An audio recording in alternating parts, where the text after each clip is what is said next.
Hello, ladies and gentlemen. Welcome back to Tier 2 Talk. And, well, two guests with me, of course, Dweg. This time, the big man's head joining us, the Bulgarian beast. I call him the king of Bulgaria, I reckon, when it comes to Counter-Strike. But we'll see when we get to the Bulgarian CS section. Gents, how are you doing today? I'm alright. Ted, Yeah. we were talking just earlier about the weather.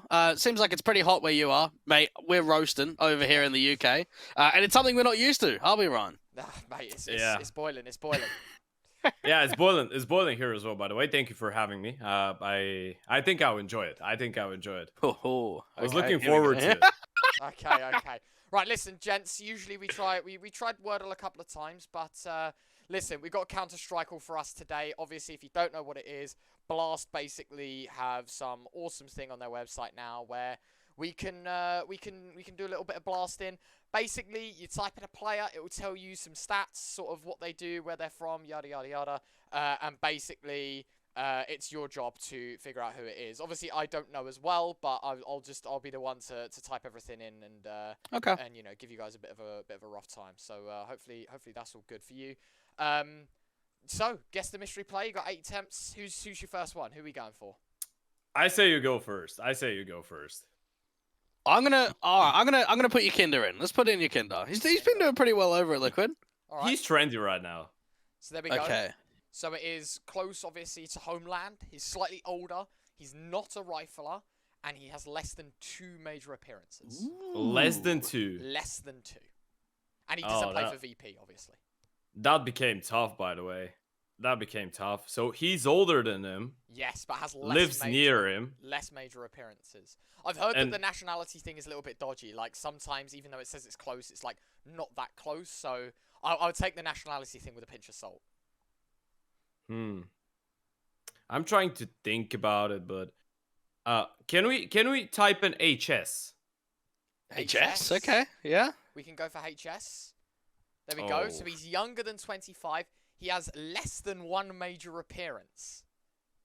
Alright, Okay. she's never been to a major. Is that Bubble? Oh my goodness, you have to. Nah. No, it's not AK. It might as well be. Oh, it have to be an AWPer? Yeah. Has to be an AWPer. So a guy that's a little bit like older-ish, like 23, 24, and hasn't played a major, and is from that region. That's tough. It's not 4Z. He's 19, I'm pretty sure. So it's not him. You reckon Deco? I don't know how old Deco is. He's 18. Oh, he's too young then. Okay. Yeah, I think we need to. I think we need to just shoot for something. But I'm thinking, can we go for something that's like tier 1-ish? Okay. How old is Mantu? Ooh, yeah. Has OG played it, mate? They might not have, actually. No, he hasn't. I'm pretty sure. He's got to be like mid-20s, I reckon. You want to go Mantu then as your next one?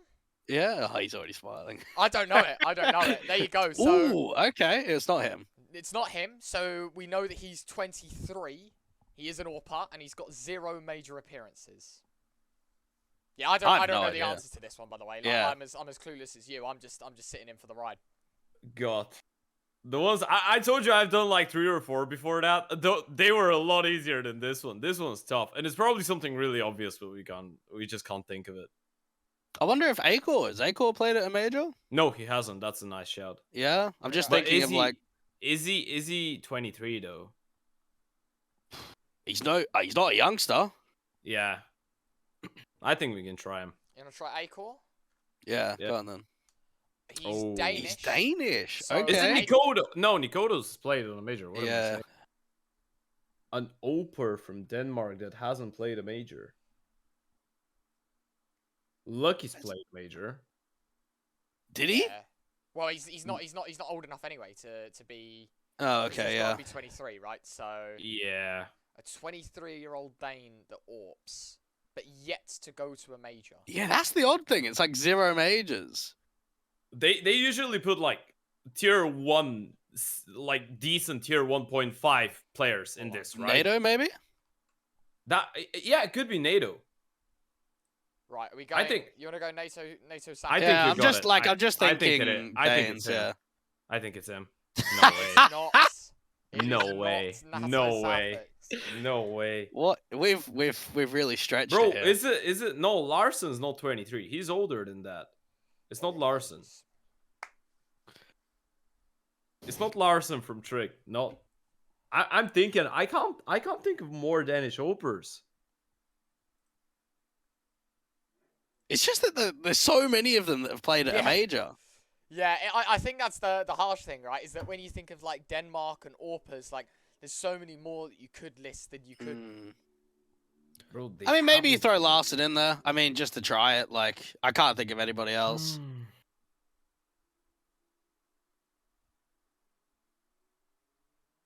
Do you want to go Larson? How old is Yensi? No, he's got to be young. All that Masonic team is young, aren't they? Oh, we're so stupid. We're so stupid. It's Farlick. It's Farlick. Farlick? It's Farlick. We're You so reckon? stupid. Yeah. It should And be he's him. done it. And Oh he's my done it. goodness. Oh my Fair god. play. That took us a while. play. Listen, sometimes it's hidden in plain sight. I wouldn't have thought Farlig either. I really wouldn't. Yeah, I wasn't thinking him. So no, fair play. It is indeed Farlig. So you got there easy as. Yeah, I think actually chat has flamed you a little bit. I'm not gonna lie. I've just had a look. I mean, we were putting some obscure players out there. We were still getting sections of it, right? Yeah, I mean, looking at the history, right? I was just having a look at this. Like, you didn't do too bad. Like, you sussed out the age quite quick. You knew that he didn't have any major appearances. But yeah, I think the Danish thing really threw us off, right? So so nice to see that we got Farlig on the money. Nicely done, gents. Got it in 6. So there you go. It was on your 6th attempt that you got Farlig correct. Only took us like 10 minutes, but that's all right. Content. Yeah. No one looks at the time. No one knows how much time you've spent. Well, they know because we recorded it, but they look at the tries. All right, gents. Let's move on. I think we can talk maybe about a Q&A a bit. Obviously, we didn't get asked many questions on Twitter, so I've got a couple for you now, and this is just going to be neither of you know what's being asked here. I'm going to ask the questions, and we're just going to have a little conversation about it all. All right. My first topic to you is obviously we're a little over halfway through the year. We're going to count it halfway just because we're in a bit of a player break right now. So we're gonna have over the 6 months of 2022.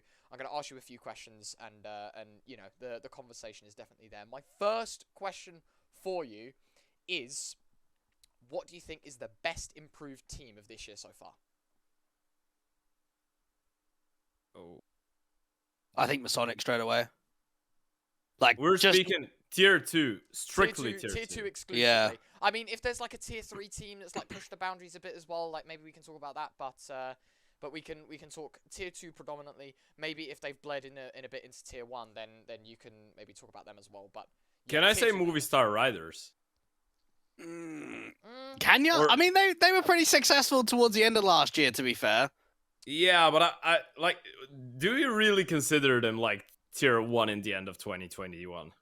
No, I'm not sure. I don't know. I don't think not so. even this year either for me. Yeah. So I'd have to like if I had to say a team that for me is top of the tier 2, I'd say them.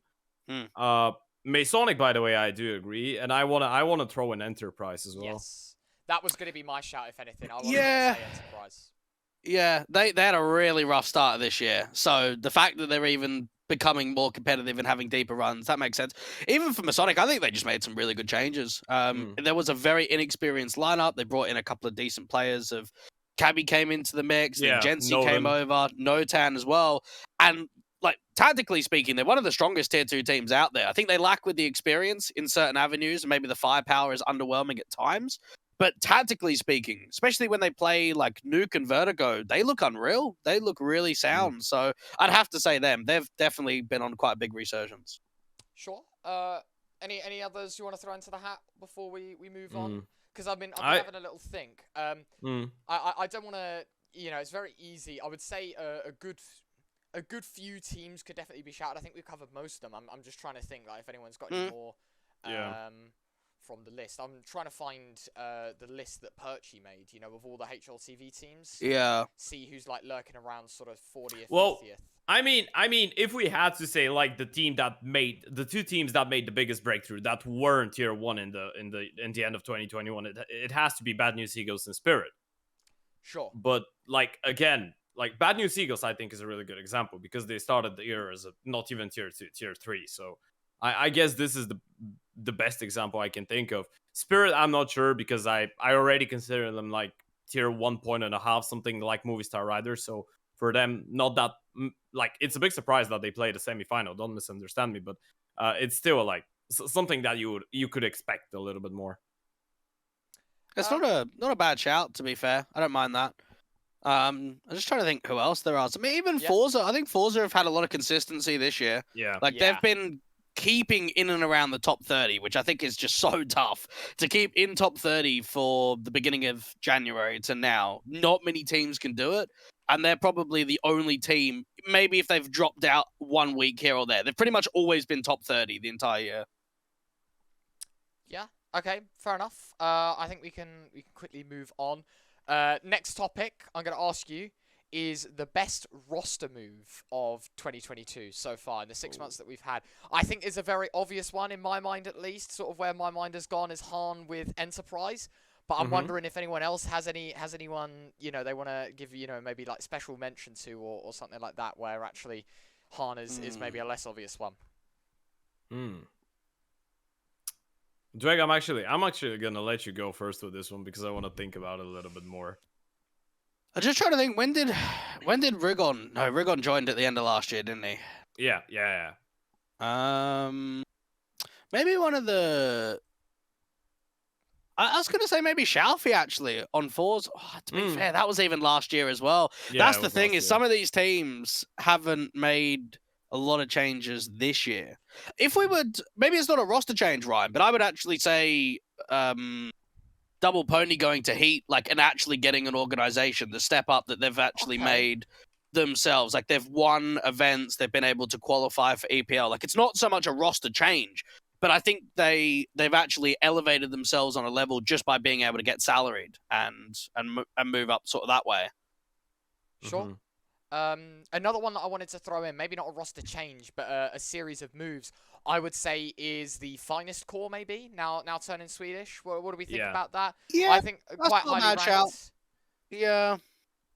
Yeah, that's a good one. I think you just, like, with them, I'm not exactly sure what happened. I just feel like most of them, like, a big part of the players, like, people that have had a lot of hype around them, like Pleasant, like Twist, and people like that, I think they realize that there's not, like, they don't have eternity to be good again. And I feel like they just gave themselves one last chance with this project. Well, obviously Pleasant's a little bit younger, but you know what I mean. Like, they realized that they had to show some results, and it was just a good mix. I think they just worked pretty hard. I think they had a nice system. Now, I haven't watched them in like a month, so can't speak about how they're going to be looking after the break, because most of the time 2 months off do change a lot of things. But yeah, I think that's a good shout. But if I had to think of it, I'd say that still for me it's Enterprise with Stinks and Harn, because yeah, I feel like that team was just dying before that. Oh, I mean, it sounds a bit silly, but I would actually probably put Martin going to Ents. Like, I don't know where I would have classified Ents before that change, but I wouldn't classify them as a tier 1 team. Like, they've sort of, they dangle about in the tier 1 events, but they didn't used to get deep results. They definitely weren't winning a massive amount. So they're probably in a very similar boat as like a team such as Entropic, or maybe a Movistar Riders, where they get a lot of tier 1 experience, but they maybe aren't a tier 1 team. Obviously, that's now changed the conversation completely. But Martin coming into that team, how much that jump was from when they had Dotto, I think is probably the biggest one. One more one I did want to throw in there. This is probably, it's a 50-50 for you lot, but I would argue try to 00 Nation. I think it's a bit of a left wing one, but it actually surprises me. So 00 Nation actually top 20 teams in the world right now.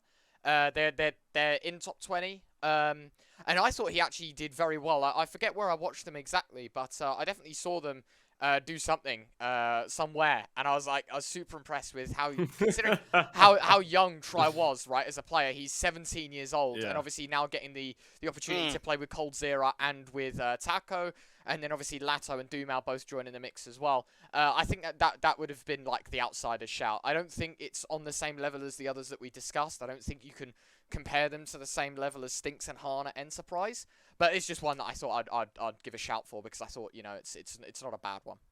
You know what? I actually was about to say 0-0 Nation. The only reason I didn't mention them is because it happened quite recently. So I think they just played Kion with a clone with this lineup. So you can't really know whether it's just gonna be a honeymoon period or they're gonna start playing well, because from what I've seen right now, it's just coldzera and Taco being bottom every single game, and then you have the three youngsters just playing really well. So Plus yeah, W, obviously that's going to be an occurring thing when Taco is an IGL. He's going to be playing supportive roles. They're going to be trying to open up space, set up the others, blah blah blah. You know how this one works. But uh, I think that this is a really good roster change. I actually feel like there could be something in that team if coldzera wakes up just a little bit. Sure. Mm. I think there is actually big potential for that team in Mm. terms of like the pieces that we have, but the problem is we're never going to get primed like coldzera and Taco back, are we? So yeah, I do agree. It's like very much passing the torch to the youth, but at the same time, no, I think it wasn't a terrible shout, but yeah, I think we're all in complete agreement with Stinks and Han, and I guess. With that, it moves us on quite nicely, maybe to the Bulgarian category. I think there's a fair bit to talk about in this one, Ted. You know, got to engage the brain a little bit for this one, Chief. You know, you're the big mind of Bulgaria, so we're expecting big things. So I guess we can jump straight into it, right? And basically take it by the head. Bulgarian CS. Where do we start? Complete and utter chaos. That's Yeah. all I'd say right now. Yeah, you know, the Bulgarian scene's always been like we've always been famous for being able to build up some really good stuff from nothing and then destroy all of it in just an instant for something that doesn't really make sense. I really hope that this doesn't happen again, but yeah, it's been a little bit chaotic now. I feel like since Skate won, like Elisa and Pinnacle, they've been the most awkward team I've watched. I have no explanation on how these players can be that lackluster. And like even if you look at individuals, like team wise, we've been shaky. Individually wise, you've had Poison, you have Zerg. No one's really finding success right now. Maybe the two people that are the happiest right now on our scene are Red Star and Harn, simply because of the last like month and a half. Fair enough. Well, maybe it's a good opportunity to talk about like Skate and Fiend, because Yeah. I think if we compare what we saw towards the end of last year to what we've got now, there was two top 20, top 30 teams in the world of Skate and Fiend. And while maybe Skate have had a couple of decent runs here or there in that Pinnacle Cup 3 event in Elissa, it feels like it hasn't been an upgrade. Like, at least on paper, the lineup looks stronger, but at the same time, the results haven't quite shown that. So when you saw the change coming through of, you know, Bubble and Dreamer going over to Skate and Fiend sort of just dropping apart, did you think it was going to be for the better? Or did you immediately think this is just a wrong move from the start?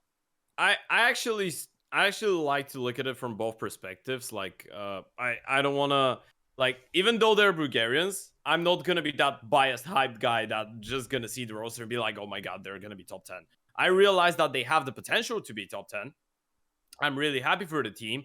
In the meantime, I'm like, you know what? They could be top 10, but what could happen as well is that from having two teams in the top 20, we could have one team that's top 50 or top 60 and just struggling to do anything. So, yeah, it's not. I think even tier 1 organizations like FaZe Clan have proven not once, but twice or 3 times even that when you stack up the best players that you have, and G2 are proving it right now as well, when you just stack the best players, it doesn't always work out like as a team, and people don't always match up.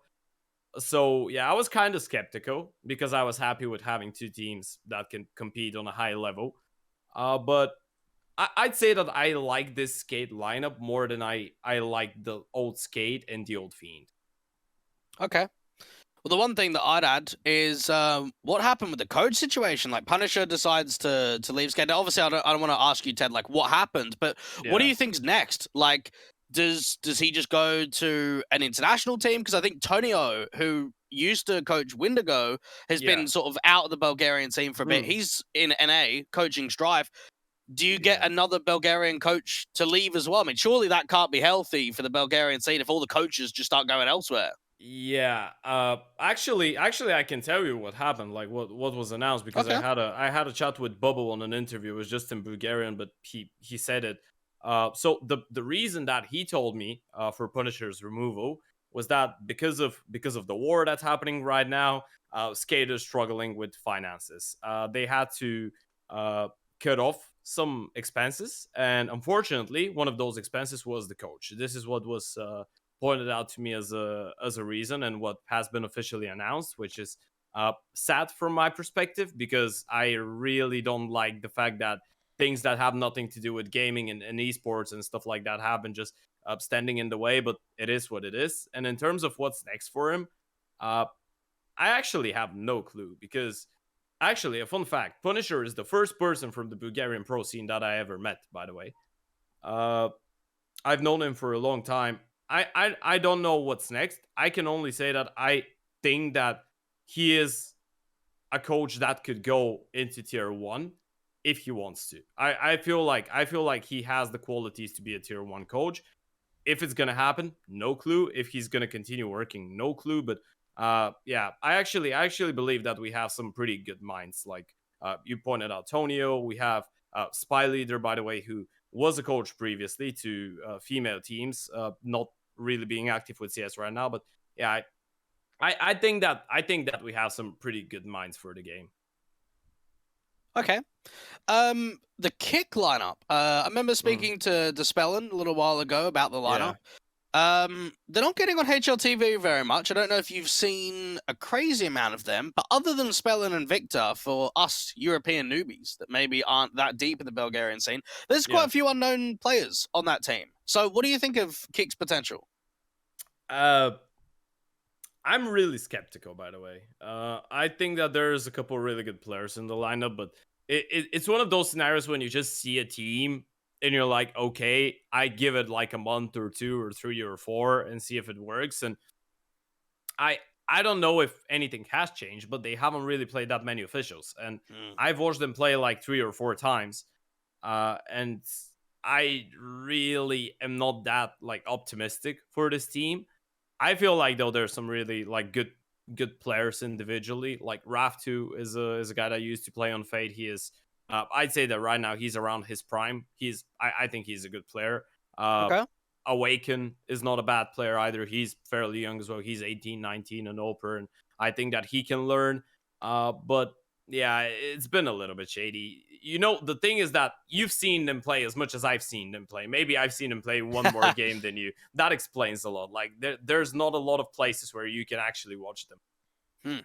Okay. Well, the next team that I saw only announced very recently was Need Doctor. I'm guessing the pun of Nikki Doctor, who has been around for quite a long time.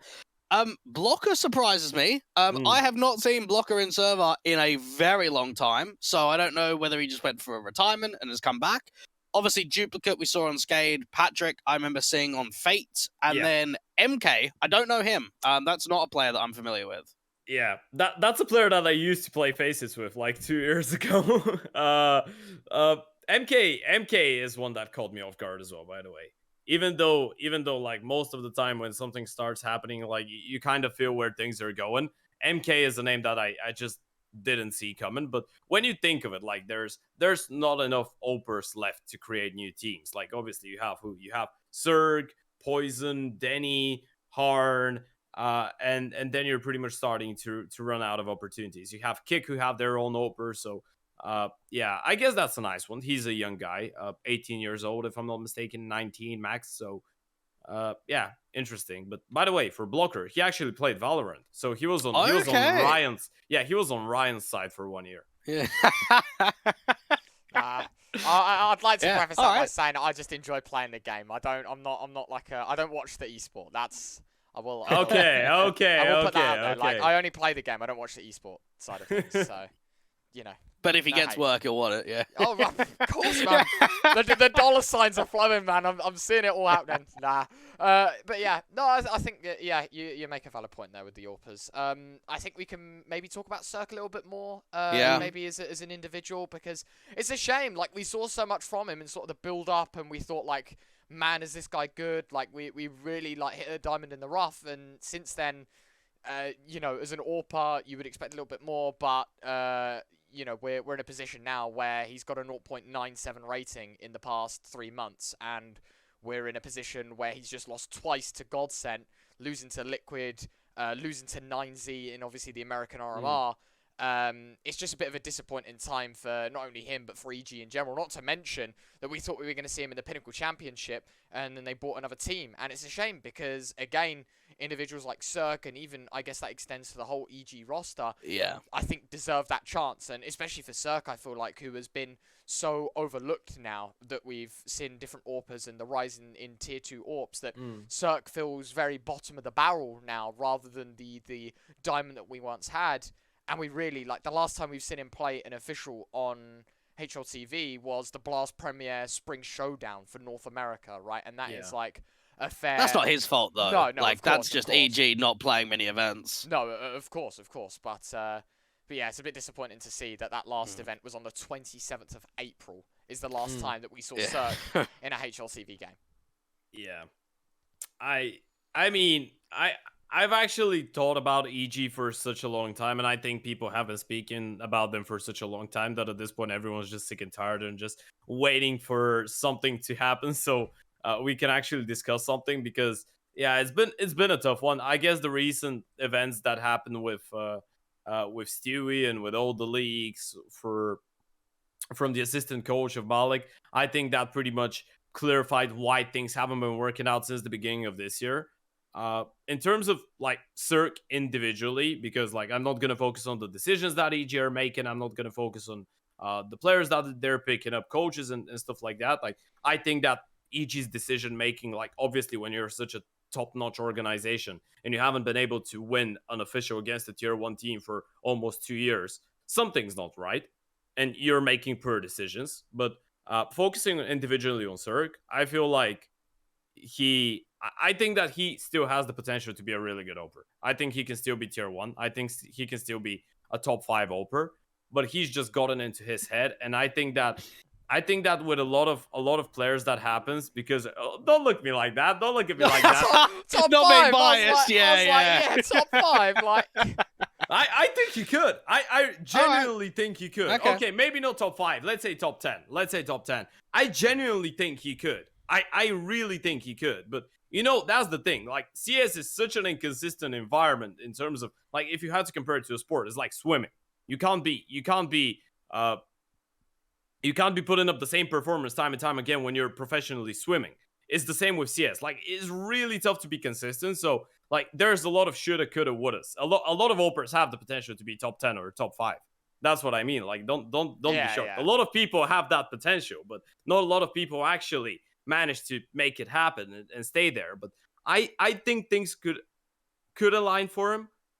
Why I'm concerned, I feel like at this point, confidence is a massive issue for everyone that's going to put on an EG jersey.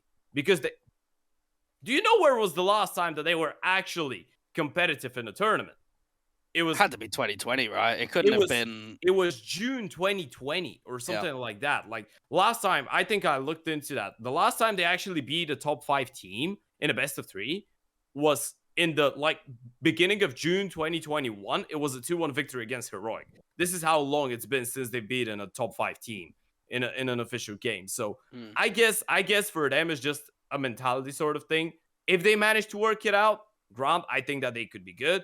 But everyone's just working so hard nowadays. Like, you can't be lacking mentally and want to be a top contender, because everyone's so good and everyone's so focused and grinding 24/7. So yeah, it's a tough situation, man. But individually, I think he's still got it. Like he could still show that he's good.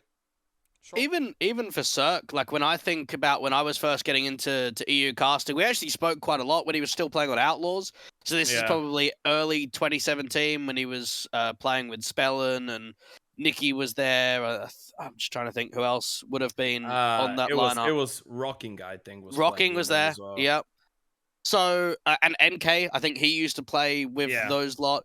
And obviously he was very special, and you could see how strong he could be. And even when he moved over to America, I mean, he was, not even 18, I think, at the time when he moved over. Super young to make a massive move. And obviously he's been in America quite a while, that you even hear him in interviews and he sounds kind of American because he's literally been there for so long. But the only thing is the last 2 years, I mean, he'll probably want to forget because it has been really poor. And I mean, we could probably even have the same conversation about Poison. Very good locally, very good in EU, on that Wendigo side, the one that won WESG. Yeah. But then again, he goes over to Complexity, and it feels like as soon as he makes that jump to Tier 1, we just haven't seen him. So, like, even for Poison, it's been, I don't know how long since he's played a HLTV game. It's got to be ages. Yeah, a couple of months since Fnatic. A couple of months. I think even that, he wasn't there that long, was he? It was the RMR. I think the last time he played, it was the RMR. Or the RMR Quos. Something like that. It would have been the IEM Dallas closed qualifiers, and that is on the 2nd of May, is the last time that we saw Poison appear on HLTV. And he lost that game, by the way, to EC Kiev. Just thought I'd throw that one out there. Yeah, they went out in last place that event. I remember that. Man, truth be told, the Ukrainians, they're really good. I mean, EC Kiev, they're really solid. Yeah, there's a few out there right now. I think even Iron Branch, seen a bit of them. Yeah, there's a couple that are hanging around trying to get some good results on. WinX, is that still a lineup, Ted? I don't. No, it's not. Okay, right. No. Like WinX consisted of people like Red Star. Obviously, he played with X-Mad Lions. Now he's a free agent. But Harn was in there. Now Enterprise, Duplicate, and Nikki were there. Now in the team Need Doctor. So. Yeah, it was a kind of a mixed team. I think they had Caliber in from that played for Fate and then Skate for a short period of time. But yeah, from what I know, things just didn't click and didn't work out, and they wanted to explore other options. Yeah, I don't know about you, Ryan, but I was very surprised that after Fiend disbanded, it took Red Star and Han so long to even play on decent teams. Yeah. Like, I know that both of them wanted to go locally, as far as I'm aware, and played quite a few events as local teams. But my goodness, as soon as they left Fiend, they should have been getting on a top 30, top 40 EU team instantly, like literally overnight. And instead, they almost wasted 6 months or so just playing elsewhere. And now for Red Star, I mean, we spoke about it, I think, only in the last show, Ryan, when we were talking about their run on how strong that was for X-Mad Lions. We've now got him looking for a team. Yeah, Han's found somewhere, but even for Red Star, surely he's got to be a contender of getting on another top 40, top 50 team overnight as well, Ted, right? Yeah. I think that individually, if you speak about it, like our regions never had problems with producing good players. I feel like Harn reviving single-handedly, like with Stinks, obviously you don't want to forget about him, but I think Harn was the main factor that Enterprise actually exists up to this date with this lineup, and they've been actually doing really well. So yeah, I think that both of them, like, they're really different players, obviously, because Harn is that flashy guy that, like, normally you'd expect from a person like him not to be that team orientated, right? But now he's grown into it. Like, before it was a lot worse. Now it's a lot better from what I know. For Red Star, he's a team player. He doesn't really care about his stats. He's one of those guys that doesn't press tab throughout the entire game unless he wants to see how much utility damage he's done. Like, that's the kind of player he is. So I'm really not worried. I feel like both of them are going to continue going up and up and up. And the thing that I really don't want to see happening is them maybe forgetting about how much work they need to put in, because you see that happening a lot nowadays. Like, I feel like there's a lot of players that really are playing the game simply because they want to become rock stars or something like that, because, you know, you see all those shiny videos and how much money everyone's making and stuff like that. And then when you get to a certain level, when you upgrade your lifestyle a little bit, you forget about the game. And that's happened to a lot of people. Like, I'm not speaking about Bulgaria right now. I'm speaking in general. And I really hope, like, for every single young player in the world, same as for the Bulgarians, that this doesn't happen and they just continue on their path, because I feel like they're talented enough. Yeah.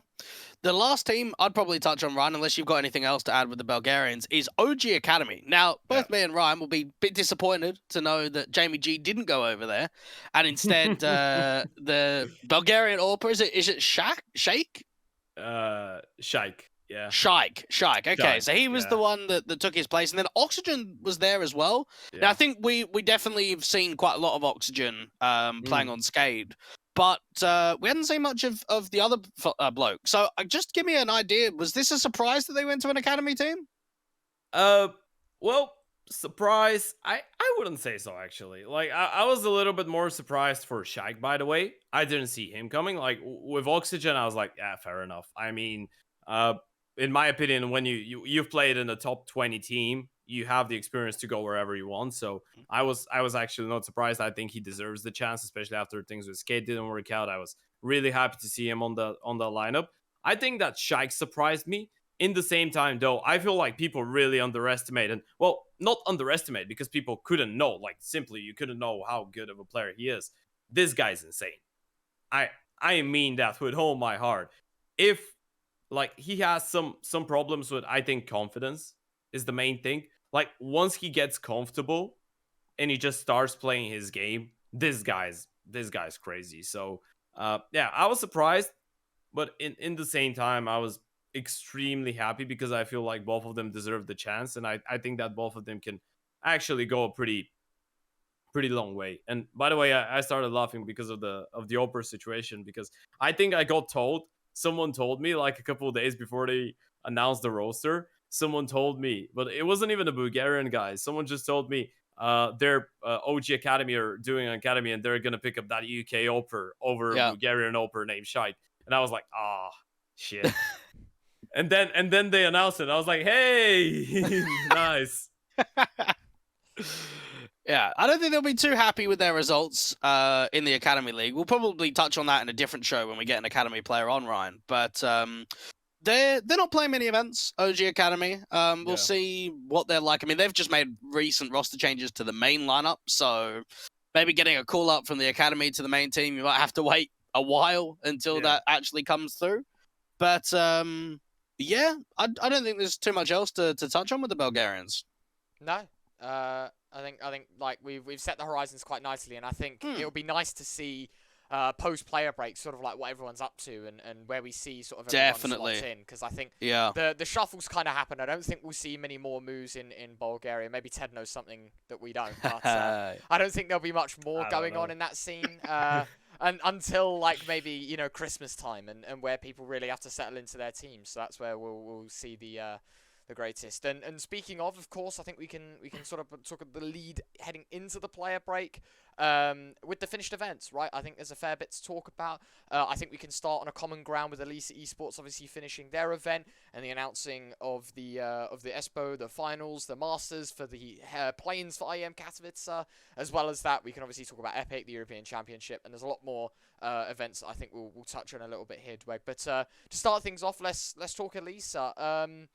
I don't think there's, you know, where do we want to start? Do we want to start in contenders, or do we just want to? Let's start right at the beginning. Yeah, I think we'll start right at the beginning.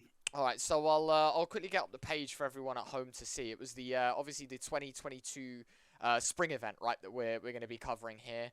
And yeah, we've seen, I don't know, I think a fair share of our surprises. We can talk about the contenders stage as I fit it on the screen. I don't know why, but these brackets are always way too big to bloomin' cover on one page. So I'll zoom out a little bit and then we'll have a good look. Thank God we had a really good producer. Yeah, I don't know who that guy is, but what a legend. But here we are, 777 and Trick to top the groups.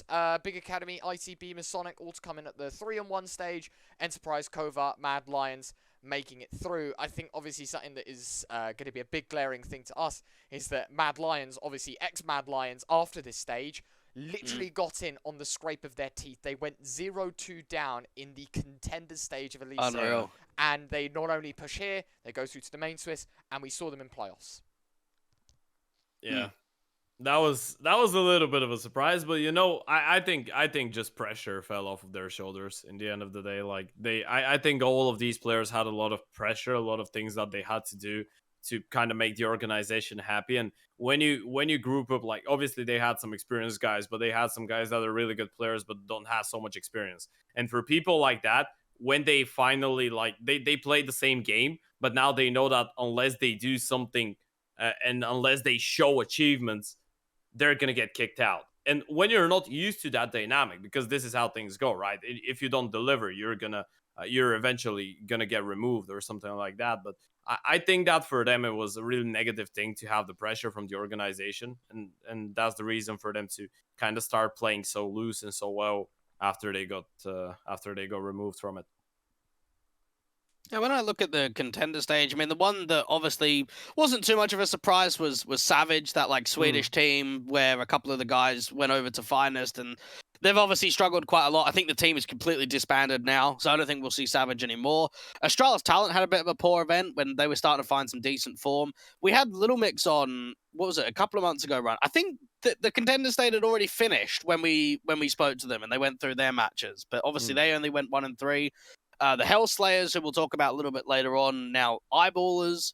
And obviously for ITB, I mean, ITB is a bit of a troll at the moment, isn't it, Ryan? Because they're not practicing. It's very clear that roster changes are coming. And I think if you're in the know, you pretty much know what they are. But I don't think we'll see an ITB in full force until after the player break. I can't imagine.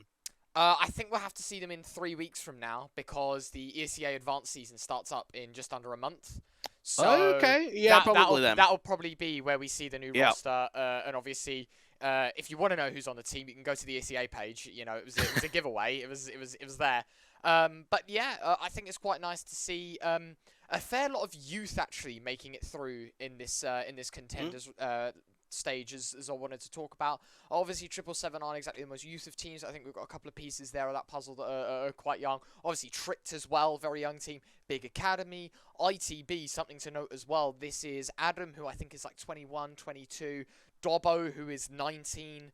And obviously we had Cypher, who's 19 as well. So we had Wasn't Tadpole playing the contender stage as well? I don't think so. I think this was like just Smoothie after. Thomas. I think this was Smoothie Thomas. But again, like if you want to talk about that line as well, obviously Tadpole was quite young as well. Masonic, we got a couple of younger guns in there as well, and they topped the sheets. You know, actually the older teams by sort of age, average age, are towards the bottom half of this one. But we'll see later on. It does switch up quite quickly when we get more of the experienced sides in. But yeah, I think 0-0 Prospects is also a little touch I wanted to add, is that obviously that does not look the finest of projects right now, and I don't know. I think this is probably like the last set of HLTV games that they've played because I don't know, definitely haven't been putting in the results. And same with Young Ninjas. I think we've just said goodbye to a fair few of those as well, right? Yeah. In one of the most recent announcements. So already we're being slung changes. Anonymo had change as well. I think just heading into this event. So. Yeah, the bottom half, there are clear reasons as to why that they are here. One thing I did want to talk about, did Tricked have Lucky at the time of playing Contenders? No. He's been recent, isn't he? He's only been a couple of weeks ago. You're right, yeah. But that could be good out of the player break because he was doing really well on Tricked before he went to Astralis. And I was actually rating him quite highly. When he joined Astralis, I was like, geez, this is a big step. Like, you're going from not even high-end Tier 2 to straight into Tier 1. Like, that is a big jump. And obviously, we saw that the jump was too big. But if he can come back here and put on good performances for Tricked to get them up to a more competitive position, because I think when he was on that lineup, they were close to top 30, top 40. They were an okay team. They weren't anything that special, but in comparison to what they've been since he left, it's night and day, really. Yeah. I think that like the entire year, the guy that needs to replace Device screwed him over a lot. Because like it's a different thing if you go into Tier 1 and you know that you're getting your shot, you're going into not even like, well, let's take a look at a Torzi. Let's say Torzi and Mouse. Like Mouse is a Tier 1 organization. Might not be a Tier 1 team right now, but a Tier 1 organization. You go into it, you have pressure, but it's not the same. Whereas Lucky, definitely, he has to replace, like at that time, Device was still the guy with the most MVPs in history, if I'm not mistaken. Like Simple overtook him after that. The player with the most trophies, most MVPs, Mr. Consistent, one of the greatest opers of all time. Yeah. You need to replace that guy into the most successful team in CSGO history. And as you pointed out, you're not even transitioning from a Tier 1 team. You're transitioning from Trick that were like Tier 3 at the time. So, I guess that was rough for him. I think he has some confidence problems as well in terms of like believing that he is actually much better than a lot of the people that he's going to be playing on that level, because I truly believe that after you've played on Astralis and you've had that experience, you've played a major and stuff like that, I think that he should be able to be a difference maker when going into the lower level. Like something like, let's look at a Smuya, even an Oscar when he joined Sinners initially. I think that Lucky should be that guy. Like that guy that you can see. It's obvious that he's better than everyone else in the server. Fair enough. We can talk about them a little bit more here in the main stage, of course. We're going to look at the main bracket now and have a little chat about this one. I mean, not an awful lot to go off here, gents. I think it's safe to say maybe a couple of upsets. Obviously, we're talking EC Kiev, who played in Dallas previously. They themselves now, obviously, this is the main stage. Didn't make it through in this event. ITB, Big Academy, just got whopped in this stage. See you later, 0-3, bye-bye. But obviously we have Ecstatic, Sprout top in the sheets. Apex, this is where we had Apex in pretty good form as well. I was quite happy to see. Enterprise, Finest, ex-Mad Lions now, so we're already seeing the change come into the main stage. And then, of course, Masonic, Sinners to round that one out. Who of us actually cast a main Swiss? I know I did some. Did you do much of main Swiss? I did as well, yeah. Yeah, I did. Yeah. I think the last 2 weeks. I think I did like the last 2.5 weeks of the main Swiss stage. Yeah, I had the chance to watch a lot of it. I'd say that maybe the only pleasant surprise, like the only 2 pleasant surprises that I had from this one. First of them was Masonic making it into the playoffs. I was really happy about this one because I think it's obvious that they've been putting in a lot of hours. And I think it's obvious that with them, it's not just rough, like raw talent, and they're not doing any preparations and not putting any work, but they're just playing scrappy style of CS and getting wins. No, they're really structured. Like you can see that they're putting in a lot of time and effort, and you can see that the guys are trying to play the right CS.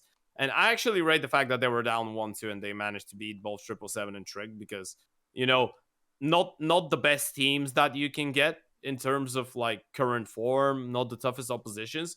But I think before this event, if you asked someone whether Tricked is a better team than Masonic, most of the people would say yes. After the event, there's no question. Like Masonic is the better team right now. And the other surprise was actually Sinners playing with Tom Keys. I have no clue how they continue being that good with a coach, but I think that coach's been hitting the DM, and we can see it in the server. Like with time, he becomes better and better. I don't even think, I'm pretty sure as far as I'm aware, Masonic aren't even full-time. Quite a lot of them are still at school. They've got second jobs. Yeah, they're not full-time. There might be like a couple of individuals that are, but as for the whole team, it definitely isn't. Yeah. So to even see the progression they've found, I think maybe after the player break, they might try and transition into full-time, especially if more success is coming. As for Finest, I don't know. I think after seeing what they were able to do at the Pinnacle Cup 4 online event and how you win it all, I think your status goes up quite a bit to expectations. Yeah. And seeing that they had a bit of an early exit in Elisa, they did okay at the Pinnacle Cup Championship, but then everything after that has been fairly poor, is disappointing because, again, I think you do have to put your expectation quite high for Finest. And maybe after the play break that they get some town time, they might still be able to keep that sort of top 30, top 20 position. But I think they're going to struggle to keep it that competitive for the rest of the year, if I'm going to be honest. Yeah. I actually like where you're going with this one. And I think that makes the difference between teams like Finest and, let's say, an Ecstatic. Because Ecstatic might lose to Finest when they're in form, right? But in the same time, like a team like Ecstatic, even a team like Sprout, they've been the really good example of how to be a consistently good tier 2 team. Like, because a team that constantly makes it deep into tournaments. And right now, I think Finest are, I think they're in front of that. I think they're in front of that hurdle that's like, yeah, we've had a couple of nice tournaments. We've shown people that we can be a good team, but now everyone's taking us seriously. Now everyone's looking at us like we're the sinners of the tier 2 scene, like the skates, like the movie star riders. And people expect us to perform. So right now they have the mental barrier. They know they should be beating. Like when you look at the list of even the people in the main Swiss of Elisa right now, Finest with the expectations towards them, I think that they believe that they should be beating maybe everyone bar 2 or 3 teams. And yeah, I guess for them, losing to Sprout in the main Swiss, not a problem. Sprout have been really good. I really like how they've looked. But yeah, I do agree with you that they've had a little bit of a downfall after the main Swiss. I would even say that tier 2 teams have been more consistent at the top last year than this year. Like when I think of last year, I think of teams like maybe Lingby, maybe Entropic, maybe Movistar. Like it seems like the top 30 is literally changing every week for the last few months. That teams are just going up and down like there's no tomorrow. So finding consistency could be tough. I mean, again, the fact that Tom Case is standing in as a coach could be very interesting to see who they get as a fifth. The first person that came to my mind was obviously Mangus from Enterprise, because he's like role-wise could actually fit quite nicely with Neofrag. But then again, do they go European? Is that also an option where they try and follow what Enterprise do? I don't know. But the problem is that the Guardians team just formed. Obviously, Enterprise are on decent form right now. So actually getting a fifth player in like a decent local team could be tough for the Sinners side. I know that they've said that I think they've got their eye on 1 or 2 people, but it could actually take a little while for it to come through. So maybe we'll have to follow that to see what the roster change actually is. Yeah, that's gonna be a tough one. Like, especially when Oscar decided to step down, a lot of people were looking at them and they were like, they're never gonna find a good Oper. Then you find Forzy, and I was like, fair enough. He's really good. He's decent. I like the guy. And now you get Neofrag just ripped away from you into OG. Yeah, and I feel like for them it's the problem to find a rifler that is like. Can I say world class? Yeah, I'd say that Neofrag maybe has the potential for world class. I mean, they need to find a player that they can develop that can become really good. I don't think that roles are a big problem with this lineup, because they've always implemented a system where everyone can do pretty much everything in terms of rifles. Like you have the Oper, but everyone else can pretty much go from role to role. I think B-Stick is the one that's picked up Neofrag start positions right now. He's doing really well. Yeah, and if your IGL is able to pick up the star player positions, that means that, well, ultimately, if you find the player that's really good, but is let's say a lurk, and he'll have to work it out with Zetko and stuff like that, I think they're not going to think a second time, simply because of, as you pointed out, the lack of choice that they have in their region. But if they decide to go international, well, who knows? I mean, you have a lot of options then. I think we can quite quickly gloss over the playoffs here, because I'm not too sure. Maybe in the first round there's a couple of surprises. Obviously, Sinners playing with Tom Keys beating Ecstatic, but that was a very, very close game. As you can see, we went to what, double OT here, and then obviously on Vertigo it was a 16-14. But you just want to flex us with your suffering, right? My suffering? Didn't you cast this one? Oh no! No, I didn't. This was which game? I'm actually a no-brainer. I covered that one. You casted that game. I was gonna say. I'm sorry. I'm sorry. It wasn't me, Chief. It wasn't me. But I remember you had some crazy like 5 overtime games in recent history. Yes, I know exactly what you're on about. It was on Repub League, and it was on Overpass. First day of the groups, wasn't it? And it was Enterprise versus Imperial, and that was that was like a 60-round slog. It was like insane. But You know, I saw that game, and like 2 weeks after that, every single time I open an HOTV game and I see overtimes, like 2-3 overtimes, I'm like, yeah, Ryan's casted that one for sure. Yeah, man. Honestly, the curse.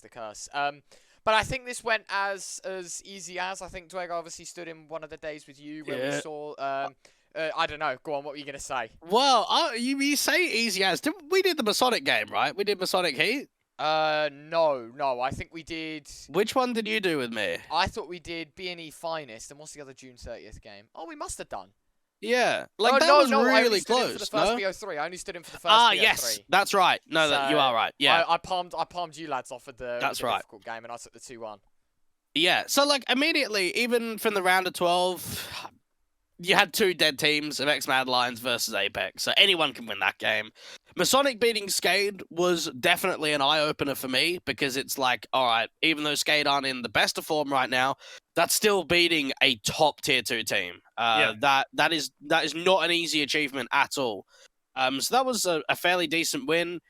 As for the quarterfinals, Bad News Eagles versus Finest, I think Finest probably could have 2-0'd that, Ryan. And I think we both said that. Yeah. Rigon had that crazy 3K in top mid and Mirage with the Deeg.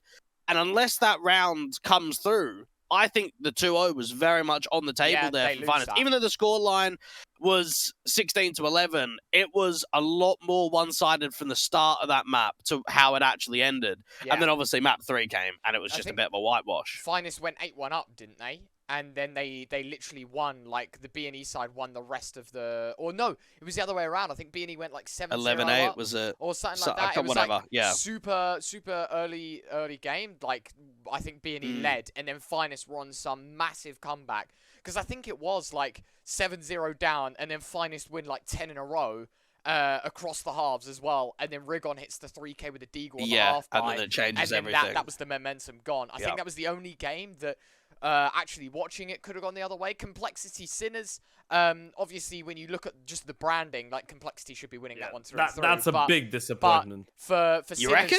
I think, Bro, they're playing with a coach. I mean, doesn't matter. Nah. I mean, I came into that game, both Jay and I were like, yeah, Sinners are going to win this. And the whole desk was like, nah, there's no way. There's no way Complexity are losing you know what? this. You know, I thought that Sinners were going to win this as well. Like, when I was watching the game, I was like, yeah, I'd predict Sinners. But I still think this is a disappointment for Complexity because, I mean, the Juggernaut.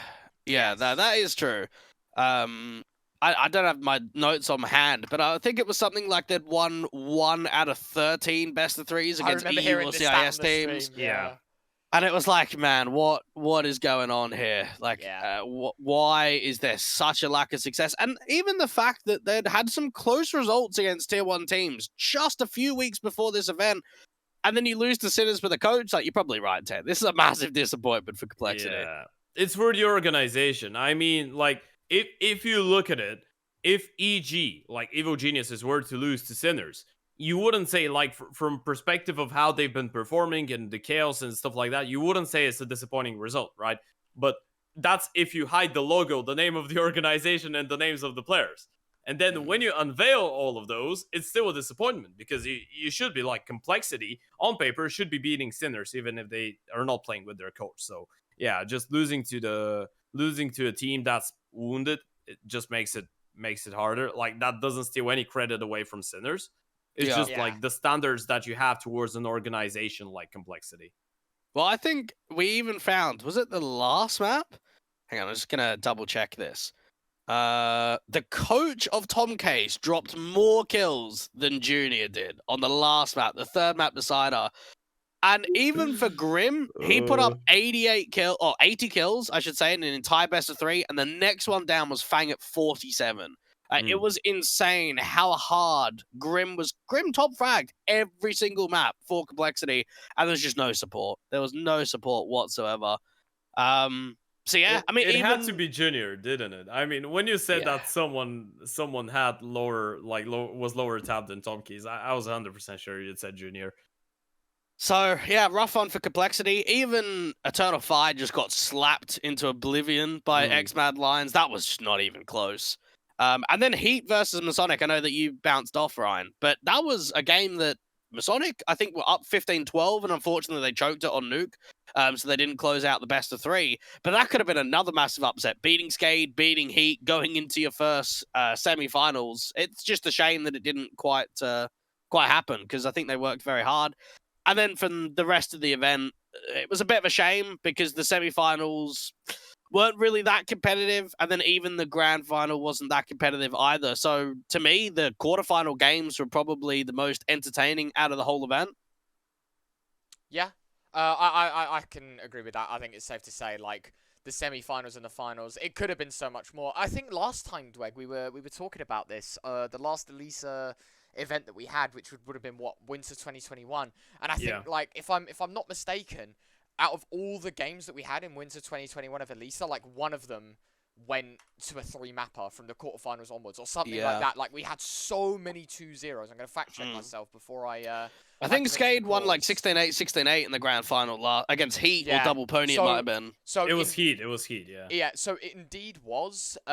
One game went to a full 3 maps from the quarters, the semis, and the finals. The rest were just 2-0s. It was Harvu that took a map off of Heat, but other than that, like, it was just 2-0s across the board. I think we can chalk up Elisa there. Maybe there's a little bit more that we can talk about another time, but I think, like, we've covered, like, the majority of the event. I think we can quickly touch in on Epic LAN, Dweg. We want to Get in! We love it. Are you familiar with this, Ted? I'm familiar with the tradition. I mean, I'm familiar with what you've done, but I have no clue who's played. I have no clue who's won it, and That's all right. I haven't watched a second of it. But fair enough. Yeah, I'm aware of what it is, but I'm just not that informed. All right. The first things first, obviously, Ted, as the outsider to the UK scene, I think we've got to show you the team names that we actually have. For some of these obviously we have that's gonna kids. be a massive troll, right? Yeah, imported dingleberries, nutty dudes, Eternal J Simp Crew, the Milkmen Academy, Scambit, Beeless Love Island, Tom Fatal, who was an admin last Epic, and got Team Fatal. Yeah, we had Oh Team my Fatal God. in there as well at one point. we have some good names in the UK scene, but also we have good Counter-Strike. Blackhand, clear favourites heading into this contest, mate. Swap down to the lower bracket early doors, got put there by the eventual winners of EMP's Kids. We had the rematch in the grand final. Something I do want to give a big shout out to before, obviously, Dweg, you can chime in, is for Blackhand, okay, sure, it's disappointment, but the lower bracket run that they had here was unreal. Obviously, you can see Milkmen Academy 16, 13, 16, 10. And then it was just killer. 16-5, 16-7. Tom Fatal, they got a forfeit win in map 1, 16-5 map 2. The next one, it was against Temperate. Close games both times. And then obviously playing Ava, 16-13, 16-6. Like, Blackhand went on an unbelievable run. And obviously Blackhand, we saw in ESL Prem last season, took Endpoint on in a 3-mapper and nearly beat Endpoint. And that would have been the first time in 7 seasons that Endpoint would have lost to BO3. So for them, the run, although in this event short, a bit bittersweet, it was not short by any standard, and they put on one hell of a show. I mean, what I think is really entertaining is there's a few teams that showed up to this LAN just to beat Blackhand. They didn't even want to come. They were like, oh, Blackhand's going, yeah, we're going to beat them, so we're going to turn up. And that was obviously EMP Kids that won the entire event. You got some good players on that team, to be fair. You've got Christ that's won back-to-back Epic LANs. You've got Cypher in there. Jack B was actually pretty good with the AWP. I mean, he's a bit of a troll normally, but he played all right. And then obviously you've just got Crives just yelling every round, just destroying the mental.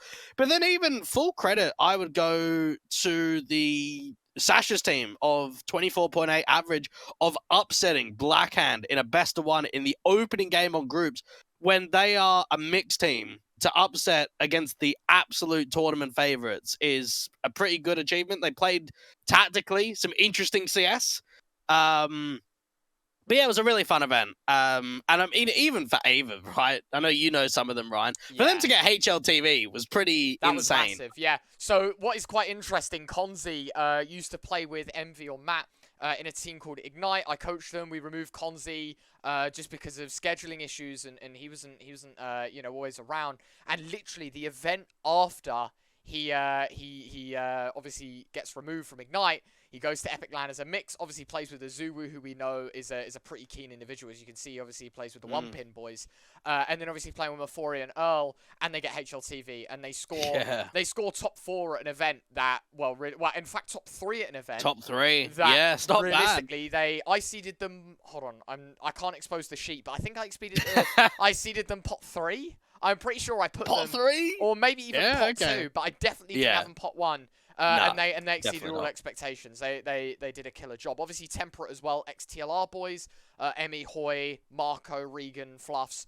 Nice to see that those lads got involved as well. But I don't know, man. It's nice to see some of the names that maybe Ted you'd know about as well outside of the UK scene. Obviously, Mazza, who used to play for UMX, still playing.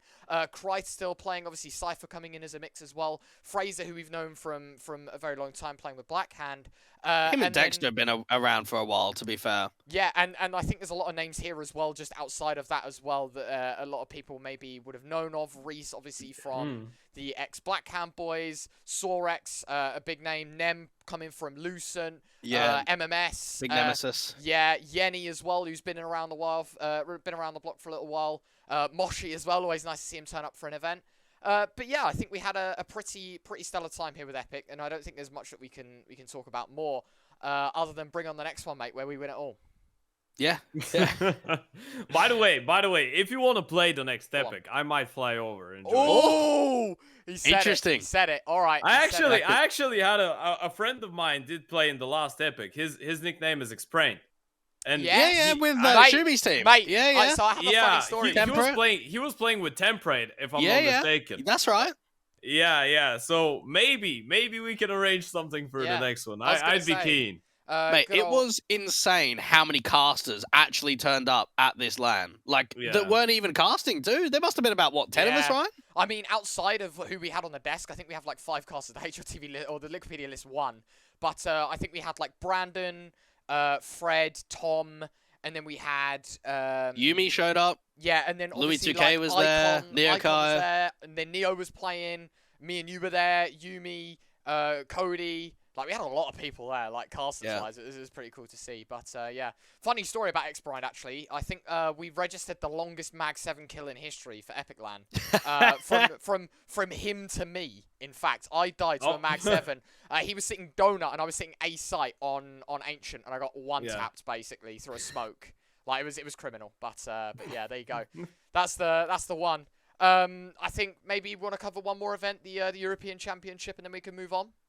Yeah, we can do, actually. This was an event that filters into the IESF LAN towards the end of the year. So basically, if people aren't familiar with it, it's mainly countries, like it used to be with WSG back in the day. IESF have always been like that. So you had Romania, Croatia, I think Montenegro was there, Sweden, Spain.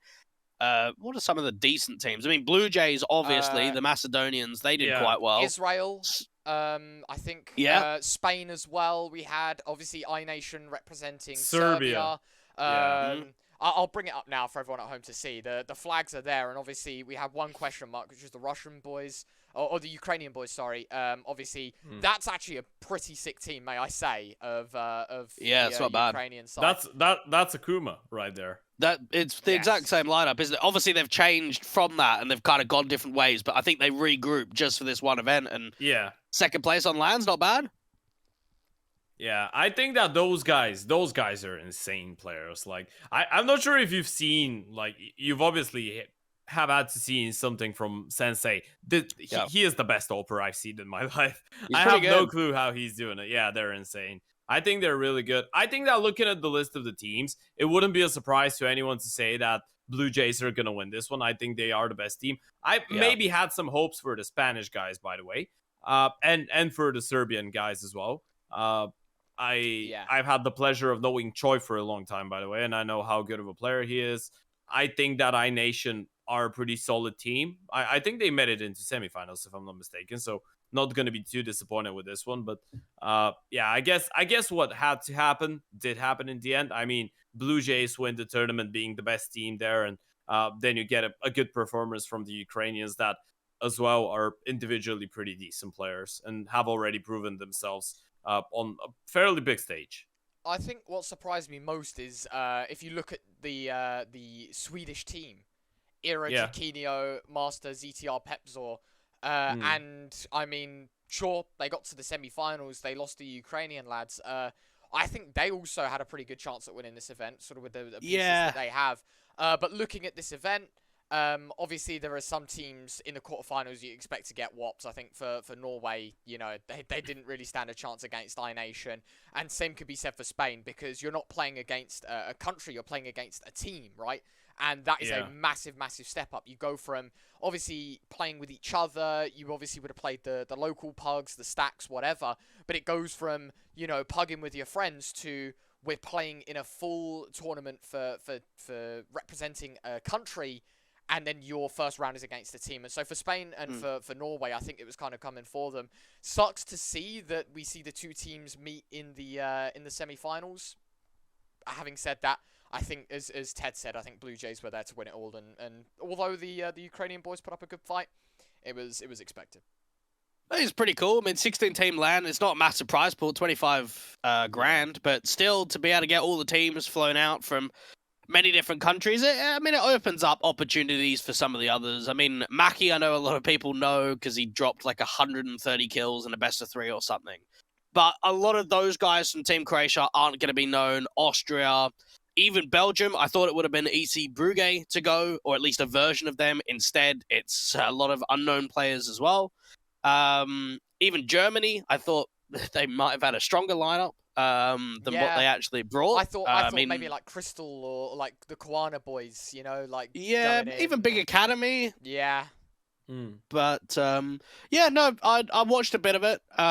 Again, you always know the level of competition is not going to be quite there when the majority of teams are mixers, but it is kind of cool because you do get often players like takes us all as an example, played on Mad Lions, plays on Coalesce in like an English-speaking team, but yet he gets an event where he can play with his Spanish boys and have a bit of a fun time.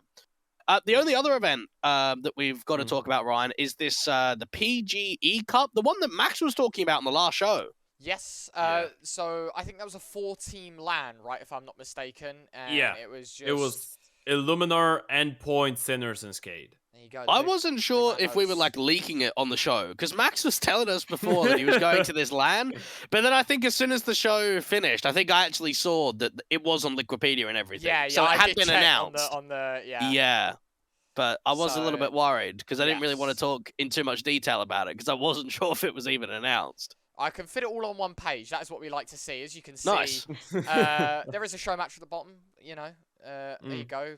It was the Poles versus the rest, by the looks of things. I don't know what was going on there, but we'll focus on the main event for the now. $25,000 prize pool, 4 teams out of LAN. These are the events I like to see, where it's just the small ones that crop up. We get to see. Yeah. I think actually what's really interesting about this tournament is it's a newer look for a lot of these teams, right? For Skade, obviously they've existed a little longer in terms of this 5. Sinners as well, obviously they're basically the same but with Tom Keys, and then we also got to see Kierby and Regin playing for Endpoint, and then Illuminar, obviously a team that we haven't really got to experience firsthand, never mind at a LAN event, right? And so it was always nice to see them.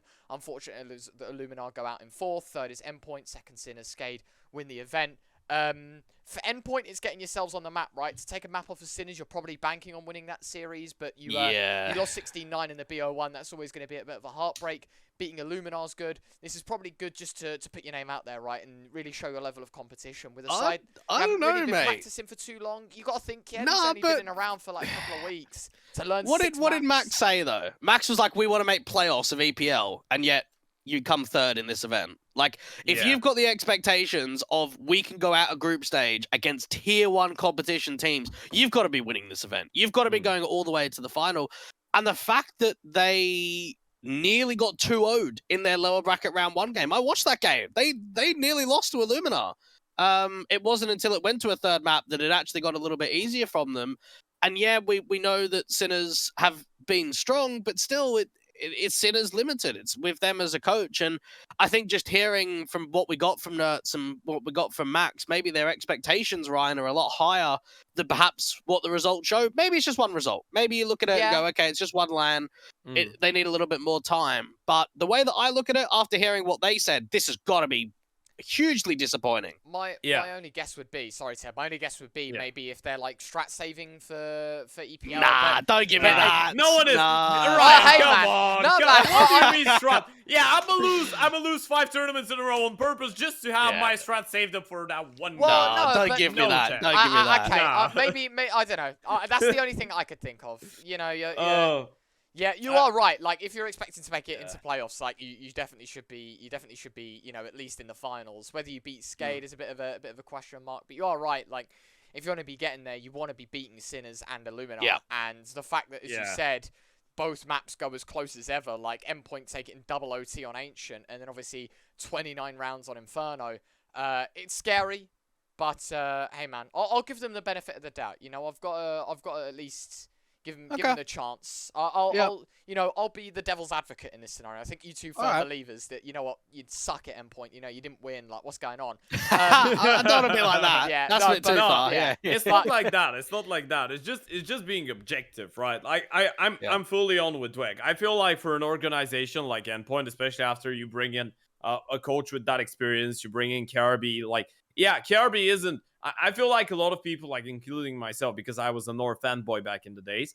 I was really hyped up to see Kierby back into action. But I still don't think that he is like, he doesn't deserve the hype that he would have like 2 years ago by any means. Like, he hasn't played a game in a year and a half. So I guess that for him, I wouldn't compare it to FNX with Imperial. I think that Kirby has more potential to get back into form.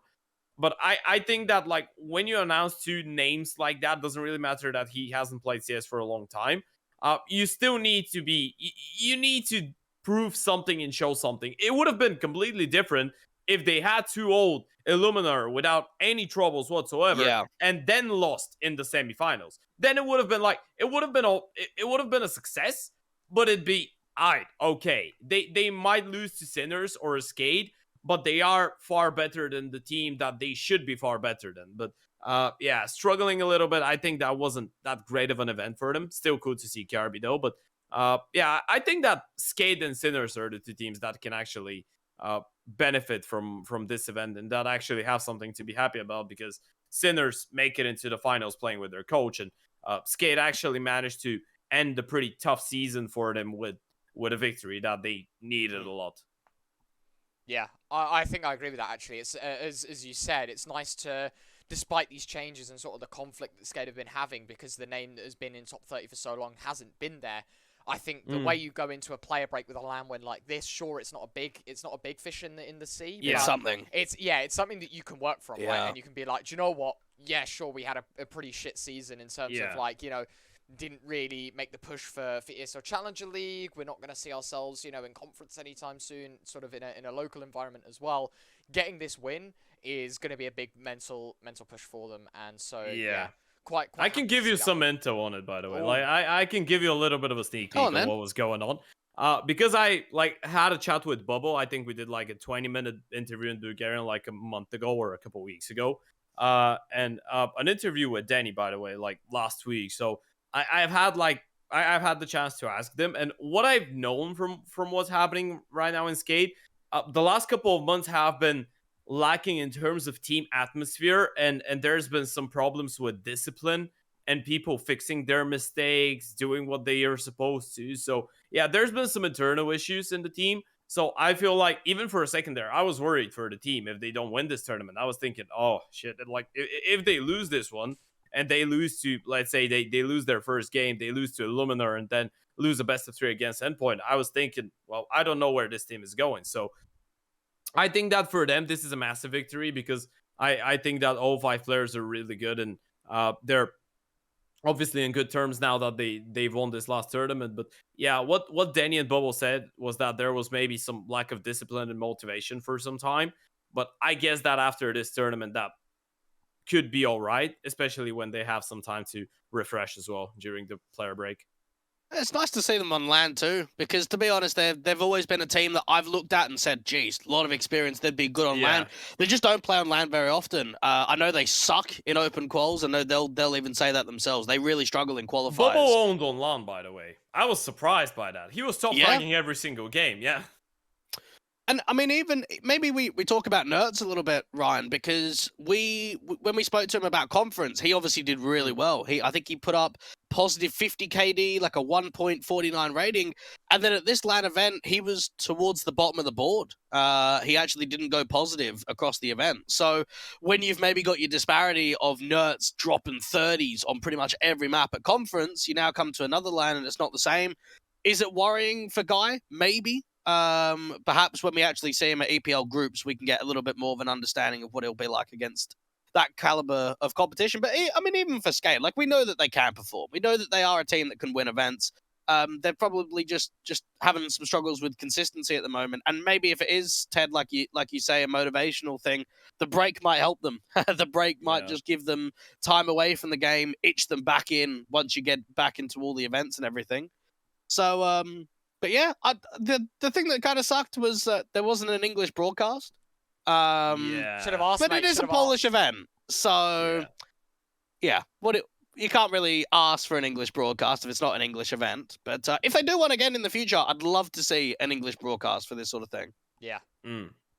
Those are really cool. You know, I actually tried to contact the guys, and I was thinking maybe I can get the rights to stream it in Yeah. Bulgarian or in English and stuff like that. They didn't even reply to me, not even seen. Wow, yeah, eat shit, guys. Come on, like, reply to Oh, no, not That's like a bit that. too Not far, like mate. that. that. I know, I'm Not trolling, like I'm that. trolling. That's too Listen, far. we appreciate all the events that they put on. No, of course, Yeah, of course. yeah, I'm only messing. I'm only pulling the leg. I think we're coming up to the roster changes. Dweg, this is your your realm, your domain. You love a bit of it. We can talk about a fair few of them. Obviously, we don't wanna hammer through a lot because there is an awful lot still to talk about. So I think you selected a few, and I think we'll just interject where can be. Yeah, again, there are changes that have probably happened a couple of days ago that I do want to get into, but just wait till the next show or maybe the one after, because there has been so many changes that you just can't get through all of them in one episode. So one that happened a little while ago with the Danes is the Los Rayos guys of like Alex Sumfan, Rixo, Patty got signed by Sashi Esports. I'm not familiar with them, but they've got boot camp facilities. They've got some pretty good like logistics behind them of the team itself. So it's always nice to get signed up. I know that they're not playing a massive amount on HLTV. I saw them the other day. It might have been in the closed qual, the open qual. So yeah, that's some Danish news. And then the other one is Yabi going to Heroic. I think we spoke about the other two guys going to Fnatic, didn't we, Ryan? We spoke about Roy and Nick Odos going over there, but we didn't mention Yabi. Now you wonder, Hooksy, is he going to EG? Personally, I reckon it's Nealon. Put the tweet out as well.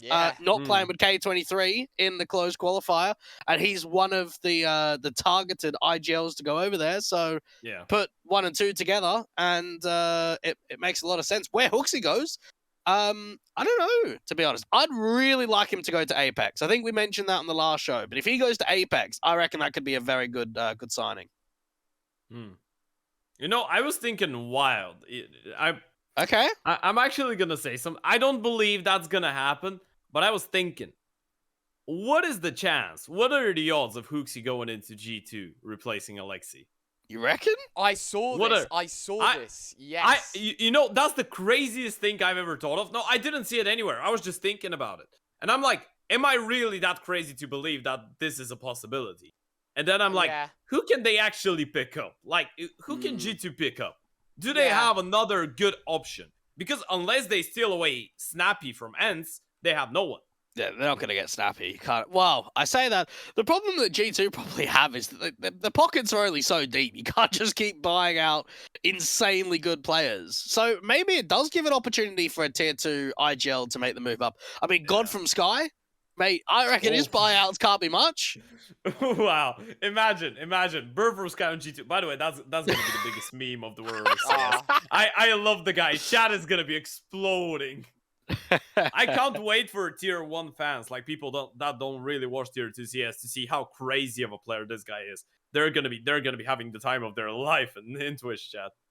Yeah, I don't know who they could get. You'd imagine maybe a tier 2 IGL has to be on the cards. Yeah, like we spoke about it earlier, like even for Lucky, going over to replace Larson. Yeah. I think we all knew that, I mean, what was it? Was it H&S that was ripping in about Larson a few shows ago? Yes, Yeah. He actually hasn't been performing that well. And for Lucky, you're going back to your roots. You played on Tricked before. You were very successful there. Now, I mean, he was benched on Astralis for quite a while, and he's had the opportunity of going back over. I'm a fan of it. I'd like to see what he does. Again, they haven't had much with him, and I think even in a few games that Tricked have played, they've actually had a stand-in for Lucky. So we actually haven't seen that many officials under his belt.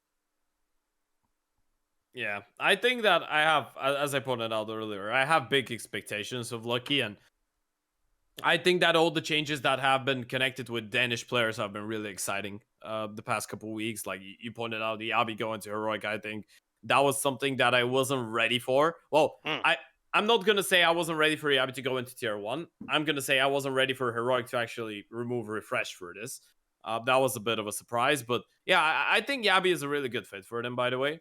I feel like he is a guy that deserved the chance. I really think that Zyphon deserves the chance as well, same as Hooksy. But yeah, looking at the young stars, if we can put them like that. Speaking, of course, of Yabi and Zyphon, I feel like their potential is just really big. And for Danish players, there's something really special that we say about them in Bulgaria. By the way, we say that Danish people actually like they have a different mind for CS. With them, everything is so well programmed, so everything's so calculated. Like even if you listen to Bird from Sky given interviews, with their style of CS, their approach to the game is just on a different level. Like they're thinking about the game in a different way. And that's why I find it so interesting when there's roster changes, because every single IGL has his signature like calculated stuff. And like Yabi plays with Hooksy, let's say, for a couple months. Then he goes over, tries to fit in the system of Cadian, which we know that Cadian isn't the most structured IGL in the world of CS. He's a lot more aggressive, let's say. So yeah, I actually love the transfer window for that purpose, because you're just getting play styles mixed up and getting the best out of all of it. In Polish news, Honor is benching Mouse and getting Grasshog, which was one of the two IGLs that was on AGO. They had, I think, Ferlin in there and Grasshog as well when they were substituting. The Bulgarians. Well, is he Bulgarian? Like, yeah, I don't know what his situation is. So he's Bulgarian Polish, is he? No, he is Bulgarian. He's fully Bulgarian. He's just been playing with, he's just been playing with Polish players for a couple years, and he knows the language. Okay, so he speaks fluent Polish, does he? I think so. I believe so, yeah. Okay. All right, well, that probably gives us a bit of an insight about him. I think for Honoris, they've had that one kid of Raiko who really impressed me a little while ago, but in all honesty, they're not a high-end Tier 2 team. They've been down at the lower levels for quite a while. So maybe this change can help them out. I mean, Grasshog IGLs, and you've still got Taz and Neo there, so I don't really know who's going to start calling. But it's a change, and even for Anonymo, they parted ways with Tutson, which was their AWPer. I think he made it common knowledge that he's got like an eye problem or something like that, affecting his vision.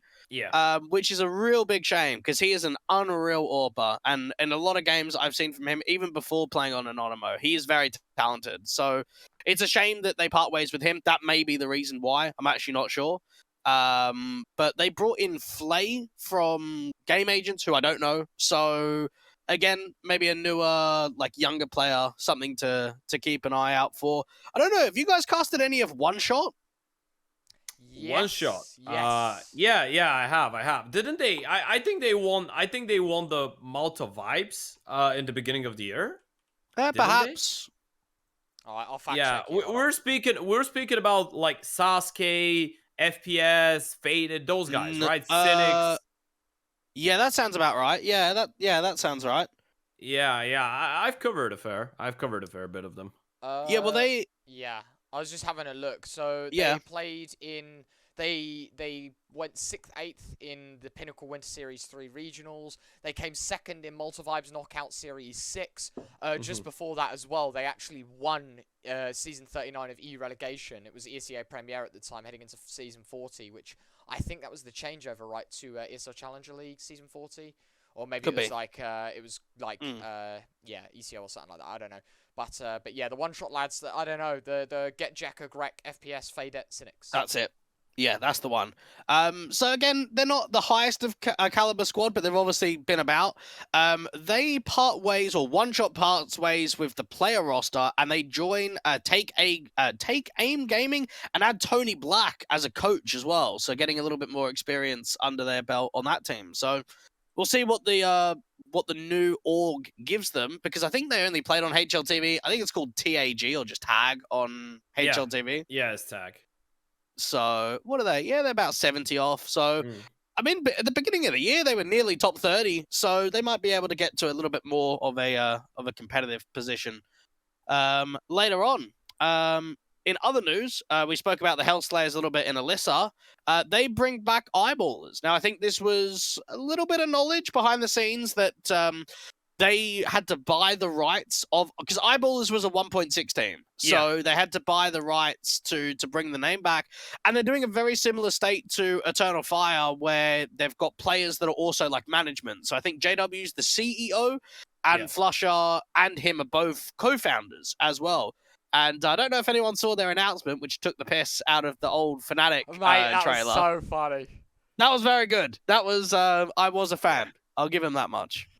Yeah, that's what I'd expect from JW though, right? Yeah, Like yeah. when you have that guy involved into some kind of management, announcements, decision making, you know there's gonna be some kind of like healthy troll. But yeah, I think that's cool, by the way. I like the idea. I'm far from thinking that JW and Flusha can be back into tier 1 at this point. I think it's this ship, It's probably a sadly. stretch. Yeah, it's probably a stretch, but I really respect the thing that they're doing for the remaining of the players in the team. I feel like a lot of people think that when someone can't really get into tier 1 anymore, they don't have anything that they can show to others.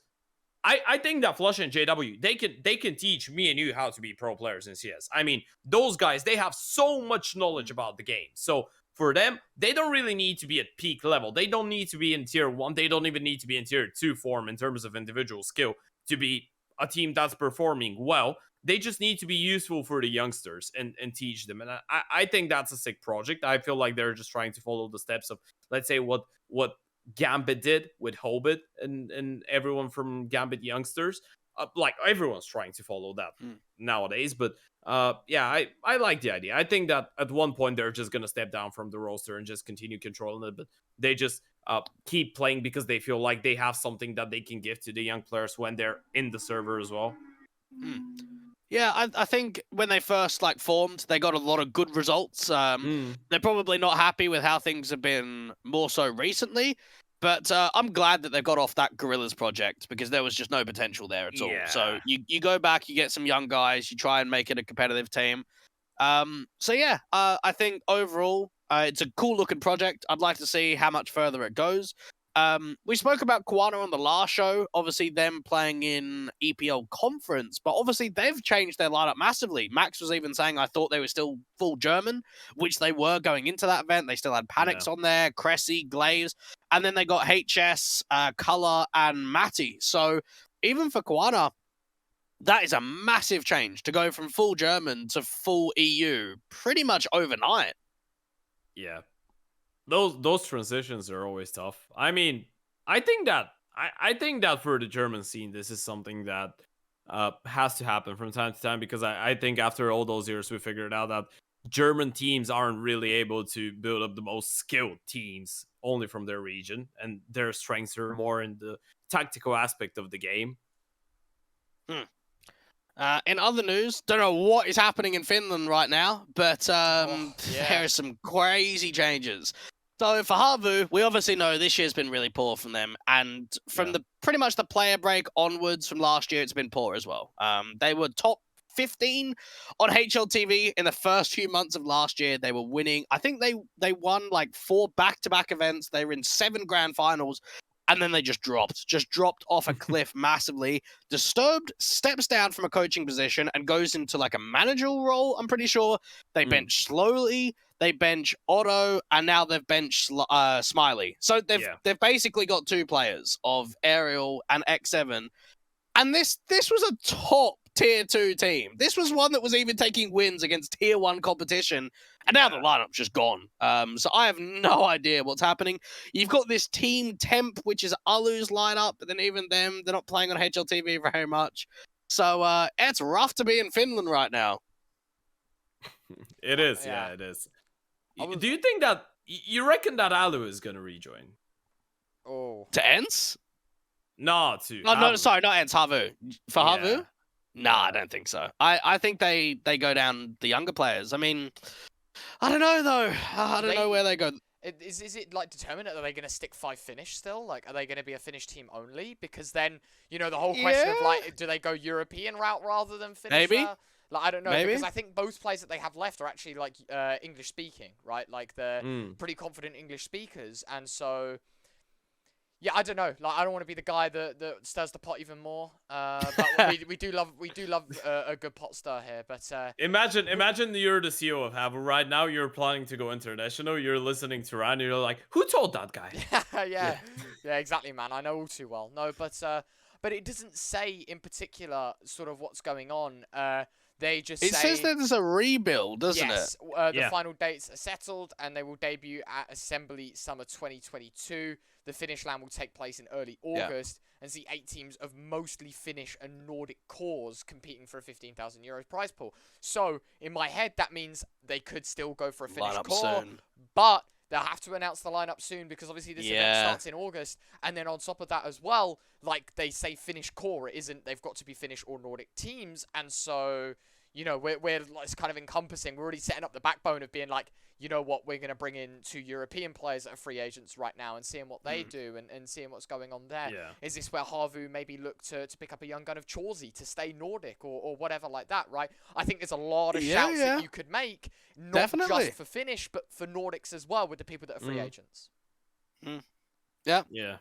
We'll probably talk on that event in the next show, to be fair, Ryan, because there's a lot to dive into. We won't do it today. But that event starts in like 3 weeks. So Harvard have got to get a bit of a move on to find out who they're getting. Unfortunately, you had, what was it, Jim Fat going to Mal's NXT. Like, he could have been a great player. I was thinking Miltsy, by the way. That went into Ed's Academy. Yeah, well, he was on Enterprise, wasn't he? Yeah, he was for a short period of time. Yeah. I mean, even Kova are making roster changes. So then maybe there's, you know, do those two teams go together? That might have to be it. And yeah, I think if it stays 5 Finnish, then it would have to be like your Yuli, your Spargos, your one of those guys. Uli has to get out of bloody. Well, I say that. Do you want to go to Harvu? Like toxic. what? Well, the thing is Uli has been the best player on Kova for so long. Yeah. But yet, is Harvu even an upgrade for you? So, well, in terms of you're playing with X7 and Aerial, that's an upgrade. That is true. I think if you look at the pieces of the puzzle, there's definitely an upgrade in terms of that. Could you be. are right. Like, if you want to look at the 2 teams right now, Harvu are currently ranked 100th in the world, and Kova are currently ranked 97th in the world. So both teams are in the hole right now. Don't misunderstand me, but like it's different when you go on and play with people that's played the major final. You know, it doesn't really matter if they're past their prime or not, and if they're having a lot of success. Those guys have played a major final, and it's always something that you can benefit from. Yeah, I think that would be pretty interesting, and that I'm actually really excited to see the new build of Harvu. It does get me a bit excited because, again, as the HLTV article suggests, obviously they're not there to stir the pot. They're just stating the rules of the tournament, but they're not excluding, by the looks of things, the idea of building into a European lineup, right, and taking a core. And literally all of their article says on the Harvu website, this naturally means that the new lineup is built around Aerial and X7. The lineup will be announced as soon as the final details have been sorted out. So yeah, fair enough. We don't know if this is actually going to stay purely just Finnish. If it doesn't, I think there's a lot of other shouts, and I'm pretty excited for this one actually, because we know what Harvu were capable of 6 months, a year ago. Yeah, you know what? I'm thinking, because I'm on the Chauzy train now that you pointed it out. I think that'd be sick. Imagine, listen, you're not going to expect that. Chauzy, and then you get MSL for an IGL. No, get out of here. MSL's on a project right now anyway. He's Tokyo, the Tokyo Revengers or something like that. Yeah. No. Aren't you an MSL fan? Not massively, but the thing is, as well, is if you're going to rebuild against X7 and Aerial, like you're going to expect some more leadership qualities from one of those two. Yeah, so why, you know, if you bring in another IGL, you might as well just kind of get rid of Aerial. So I really hope Disturb doesn't go back into a playing role, because I think that's been rough when that's happened. Yemi's been in and out of the lineup like 8 times, so maybe he comes in for a 9th time just to kind of give it another go. But yeah, I think there'll definitely be some changes come, you know, towards the end of the player break, because there are quite a lot of Finnish teams. There just aren't quite a lot at the top. So for that reason, I think that there has to be quite a lot of changes. And then even 00 Nation, I casted these guys on the first day of Cologne. They're obviously the core from Godsent, but not only did Lato, Taco, and Demal go over, but their coach of Chunky and their analyst of ADR also went over. So that is a massive overhaul of the 00 Nation lineup, getting 5 individuals all from Godsent. Yeah. And I think we already had like a little bit of that conversation earlier on, didn't we, when I was opening the questions up. So, yes, absolutely. I think definitely chances for 0-0 Nation to get on the board as well. And currently being a top 20 team, I think there's a lot of change that goes for that team that I would actually consider a plus. Like, I would consider that a massive benefit for the team.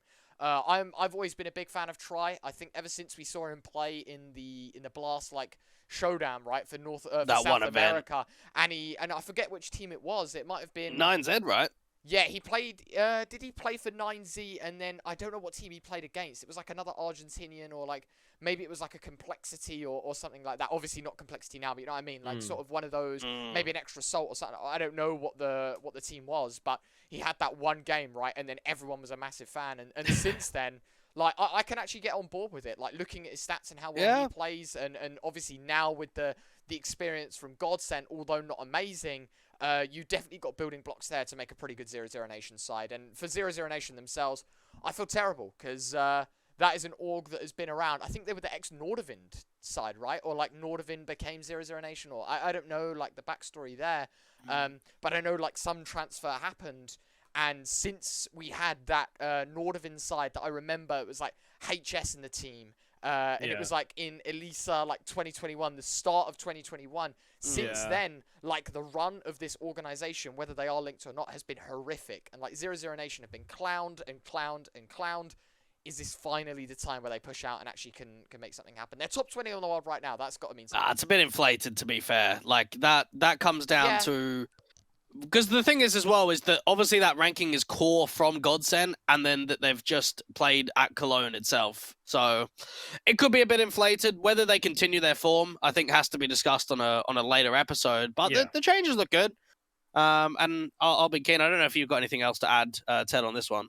Yeah, I completely agree with you. I think it's a team that definitely has potential to have some good results and stay top 20. But we can't really just jump into conclusions and be like, yeah, this is the team, this is the mix, this is the right move, because they've played one event. The last one I've got, Ryan, to end up all the roster changes. Young Ninjas making further changes. Rolf, Temporary, and Slap, who were all part of the team, moving away. And I don't know. It seems like there's quite a lot of moves with this Young Ninjas project. Yeah. So we'll kind of see what they find out of it. I don't think they've announced who their new lineup is. No. So there's only 3 players and no coach, obviously. So yeah. Yeah. Find it interesting that they've kept ZTR. And I'm wondering, is this the route that we take now that we've seen so much with academy teams, that they go European rather than Swedish core? Because I know... I don't think so. Because for the call-up reasons, I would agree it would have to be Swedish. Yeah. I would have to think agree. so. It would have to be Swedish. That's the purpose of the academy project, right? Like, for an organization like NIP, is to develop your own region. Yeah, but who would be your calling for this? Like, again, I don't want to be that guy, but like Chauzy, that's all I can think of as like a Swedish up-and-comer, right? I don't think they're aiming at that. No, they got Temporary was the AWP, wasn't he? Because he was the guy in Empire Academy. Was the AWP, and now he's gone. That's so right. The AWP slot's open, but other than that, like, I really can't think of Swedish players that can fill the boots that we saw the Swedish lineup, you know, yonks ago. Maybe if Nilo's still kicking, you know, he was around for a little while with Zapek, but even then, like, I think they just get new players. Exactly, I think they just get more unknown. Who's the next calling? I mean, we're not exactly like heavily invested in the Swedish scene. Like, I couldn't tell you the next up and comers. No. And you know what's the Young thing? Ninjas have the route for that, but I don't know. I really don't know. I'm a bit torn. I think that NIP is an organization that looks into the academy projects from a different perspective. They don't want to pick up players that are already good and just make them better and ready to sell into tier 1. They want to pick up 15-year-olds and make players out of them. This is what they've been doing. Like, even if you're definitely, I guess even if you're invested into the Swedish scene, you're not going to be expecting a lot of those moves, because they're picking up guys that have barely no experience and making players out of them.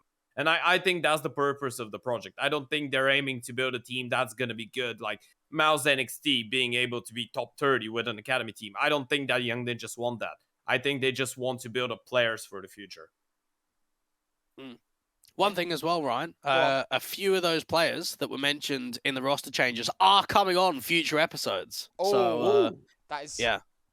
The spice. old Salt Bay, yeah. Nice. Yeah. All right. Anyway, thank you very much, Ted, for joining us. That'll be it. We'll round out here at the roster changes. A pleasure as always, brother, to have you on, and the good insight to the Bulgarian scene. And hopefully we get to see Skade back where they were once upon a time. Yeah, thank you for having me. It was a really short-lived hour and 45 minutes. Wow. We've been here for a long time. Yeah, these episodes fly. These episodes fly. Yeah, it's been fun.